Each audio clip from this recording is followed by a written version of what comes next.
I showed up to my parents' family celebration banquet, dressed, early, smiling. And just as I reached for the door, I heard it. "Sorry, you're not invited. Leave." I thought it was a joke, until they called security. And then my father said it, loud enough for everyone in the lobby to hear. "Get this beggar out. My name is Lana Hartley, I'm 35. And if you think I caused a scene, I didn't." I straightened my back, looked at my mother, who wouldn't meet my eyes, glanced at my sister, who smirked, and I walked away. No shouting, no tears, no curses, just footsteps. But what they didn't know was that everything they'd been celebrating, I paid for. The venue, the catering, the gold-plated invitations, the Airbnb rentals for the out-of-town uncles, even the champagne tower Mom insisted on, for aesthetic. They thought it came from my dad's retirement bonus. It didn't. It came from my account. Quietly, willingly, repeatedly. Until that moment, I got in my car, took a breath, opened my banking app, and started canceling. $7,200. Banquet catering, reversed. $12,000. Honeymoon flights for my sister, revoked. $4,800. Spa weekend for Mom and her book club, gone. $52,000. Ongoing payments on the beach condo they claimed as Dad's legacy, all under my LLC. Frozen. Effective immediately. Total damage, $76,000. By the time I reached home, I had 56 missed calls. Half from family. Half from numbers I didn't recognize. And then someone knocked at my door. Hard. I checked the peephole, and what I saw made me lock the door, slowly, silently, and grab the folder I had been waiting 3 years to use. "You said." Standing outside my door was my sister's husband, red-faced, disheveled, clutching his phone like a grenade with the pin halfway pulled. "You need to fix this," he barked, without so much as a hello. "They just canceled the banquet food. The hotel won't release the rooms. And my honeymoon tickets got voided mid-check-in." I leaned against the frame. Strange. Sounds like someone didn't double-check who actually owned those payments. He blinked. "You did this because they kicked you out?" "No," I said. "I did this because they forgot the one rule of biting the hand that feeds you. Make sure the hand isn't holding the receipts." He glanced past me, trying to see inside. Maybe to check if our parents were there. Maybe to spot regret. But regret wasn't living here. I held up the folder. Thick. Tabbed. Color-coded. Inside. Signed contracts with my LLC listed as financial sponsor. Cancellation clauses with my name as sole authority. Payment reversals processed within the hour of their betrayal.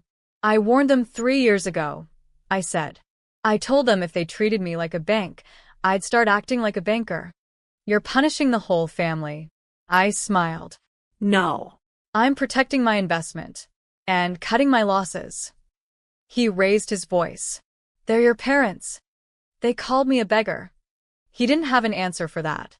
Just turned, muttering something about lawyers and taking this higher. "But here's the thing. You can't climb higher than the person who holds the ledger, the contracts, and the backup drive." He walked off, and I closed the door, then walked to my desk, placed the folder down, and opened a new one. Labeled Inheritance Audit, Phase 2. By morning, I had emails. 32 to be exact. Some polite, some threatening, all panicked. My mother said, "We didn't mean what we said." Emotions were high. "Can we talk?" My father said nothing, just a forwarded invoice from the venue, now unpaid and demanding restitution. But my favorite was from the family group thread I hadn't been added to in years. A screenshot sent by my cousin. "Lana's always been sensitive. She'll come crawling back. She always does." I laughed, then replied to the whole group.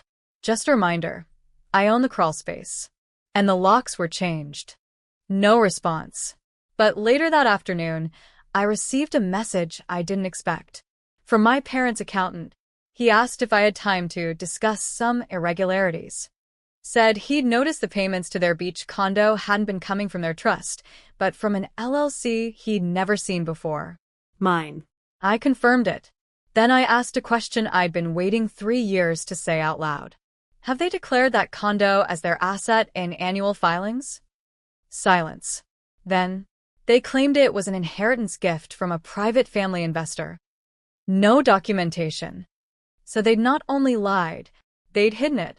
Used my generosity to build equity in a property I technically still owned, under my company's name. They weren't just ungrateful. They were exposed. The accountant asked if I'd be willing to sign a declaration for tax records. I said yes, but only after I called my lawyer and asked him how fast we could serve them papers that would make that condo and every unpaid cent legally untouchable. He said, within 48 hours. Perfect, because now, this wasn't about family. It was about fraud. By noon, the papers were drafted. A cease and desist for slander, misrepresentation, and unauthorized use of funds. And a property reassignment filing, removing any verbal claim my parents had over the beach condo. My lawyer, Reed, slid the papers across the table and said, "They'll try to call your bluff." I smiled. They already did. That banquet was the bluff. The process server confirmed delivery an hour later. And just like that, the family celebration turned into a financial reckoning. That night, I got a voicemail from Mom. Tearful. Rambling. "You're destroying us." Over what? A misunderstanding? You always do this. Always so dramatic. Ah, yes. Dramatic. The word used to silence daughters while they foot the bill. But she wasn't done. If you follow through with this, people will talk. Church, the neighborhood, your father's reputation. It was always about the performance, the appearance of unity, the illusion of a perfect family, the brand of love, not the reality of it. But this time, I let the voicemail rot in my inbox. Because something more important arrived the next morning. A message from my accountant. Subject: account transfer confirmed. Beach condo title finalized. It was done. Legally. Irrevocably. That condo, their prized retirement gift, was now permanently separated from their financial portfolio. And the taxes they dodged? Filed. With interest. Reed emailed me shortly after. "You've closed every door. Want to take it one step further?" I wrote back. Yes. Full audit. Start with the family trust. I want to know where every dollar went since 2017. Because they didn't just call me a beggar. They built their banquet on my back. And now, it was time to bill them for the chairs they never offered me. The trust audit peeled back layers I didn't even know existed. Reed's forensic accountant uncovered everything. $18,700. Withdrawn the week I graduated college. Emergency repairs that turned out to be a new kitchen for my sister. $9,000. Labeled as education expenses, but went to front row concert tickets and a spa weekend for my mother. $34,000. Quietly funneled into my father's antique car restoration, a vehicle he once said was a reward for raising such responsible children. They'd bled that account dry, then still had the nerve to call me the beggar. I asked Reed, "Is this criminal?" He nodded. "Only if you want it to be. But I didn't want jail. I wanted accountability. So we filed a motion. Request for financial recompense plus trust misuse documentation. They had 30 days to respond or settle privately. And that's when the mask finally cracked. An unexpected text came through. From my mother. "I'm scared, Lana. Please don't ruin the family over money. We'll make it right." I stared at it for a long time. No apology. No ownership. Just fear, the only language they ever truly spoke. I responded with one line. "Ruin? You're confusing ruin with reveal." The next day, my sister posted on social media. A long-winded caption under a filtered sunset. "Some people only show up when there's money involved. Glad I know who my real family is." I didn't comment. I didn't need to. Because now, they could say anything they wanted online. But in court, every word had to be proven. Every signature traced. Every dollar accounted for. And suddenly, the girl they once called dramatic had become the one they had to answer to. Their lawyer reached out on day 22. Tone clipped. Language desperate, wrapped in legalese. He offered a private settlement, $50,000 in restitution, no admission of wrongdoing, and a mutual non-disclosure agreement. Reed chuckled when he read it. They're trying to seal the cracks before the neighbors peek in. I didn't want money. Not really. I wanted a record. Proof that I wasn't just the black sheep. I was the scapegoat, the silent benefactor, the unpaid lifeline. So we declined. On day 25, my father broke his silence. He came to my office, the one they once called your little side gig, and asked to talk. I didn't get up.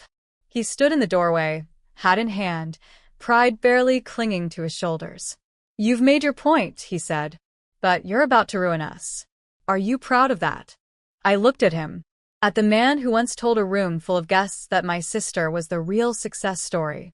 And I said, calmly, no. I'm not proud. I'm tired. Tired of funding your life while being written out of your legacy. He tried to speak. I raised a hand. You all called me a beggar. So I stopped giving. And suddenly, everyone remembered what I was worth. He didn't apologize. He didn't cry. He just left a folded check on my desk. Blank. Signed. I slid it back to him. This was never about your money, I said. It was about mine. When he left, I opened my inbox. A message from the court system. Trust disbursement fraud. Preliminary hearing scheduled. The date was set. And this time, they'd have to show up, not to celebrate, but to answer. You said. The hearing date spread through the family like a cracked pipe. Quiet at first, then flooding every group chat I was no longer in. They didn't think I'd really go through with it. They never do. They expect silence. They expect shame. They expect the one they pushed aside to keep the peace while they feast. But this time, I wasn't the help. I was the witness. Read, and I prepped everything. Timeline. Account statements. Screenshots of messages where I was asked to spot them just this once. All the invisible IOUs made visible. The night before the hearing, my sister messaged me for the first time since the banquet. If you go through with this, I swear I'll never forgive you. No, sorry. No denial. Just a warning, as if my peace required her permission. I didn't reply, because some people don't want reconciliation. They want reinstatement of the version of you who stayed quiet. The courtroom was sterile. My parents sat across the aisle with stiff backs and a lawyer who kept checking his watch. The judge asked simple questions. Reed answered them with math. He projected charts onto a screen, demonstrated how the condo payments came from my LLC, how the trust was siphoned for personal gain, vacations, spa days, cars, all under the guise of family needs. My parents' attorney objected, claimed informal arrangements, said, this is just a misunderstanding blown out of proportion. But the judge? She wasn't moved. She turned to me and asked, what outcome are you seeking, Miss Hartley? I stood, voice calm, truth on paper. That's all. Let the record match reality. She nodded, gavelled. And with that, my name was no longer just a footnote in their finances. It was the headline. And for once, the room went quiet, without anyone needing to escort me out. You said. They didn't speak to me after the hearing. No calls. No letters. No, we didn't mean it. Just silence, the kind that comes when a performance ends and the lights go out. The judgment wasn't criminal. It wasn't handcuffs or headlines. But it was binding. The court ordered restitution of misused funds, not to me, but back into the trust, where it belonged. The condo's title was permanently transferred to my name. And my parents? They were removed from any future financial access to assets they hadn't earned. Reed called it elegant justice. I called it balance. Weeks passed. My phone stayed quiet, gloriously so. No requests. No emergencies. No guilt-tripped asks for just a little help this month. Then one envelope arrived. No stamp. No return address. Just slid under my door. Inside, a single photo. The family banquet. Everyone dressed in silver and navy, clinking glasses under crystal chandeliers. In the background, blurry but unmistakable me. Captured mid-turn, mid-leaving. The moment they erased me, memorialized by accident. On the back, someone had written, "This was the moment it all fell apart."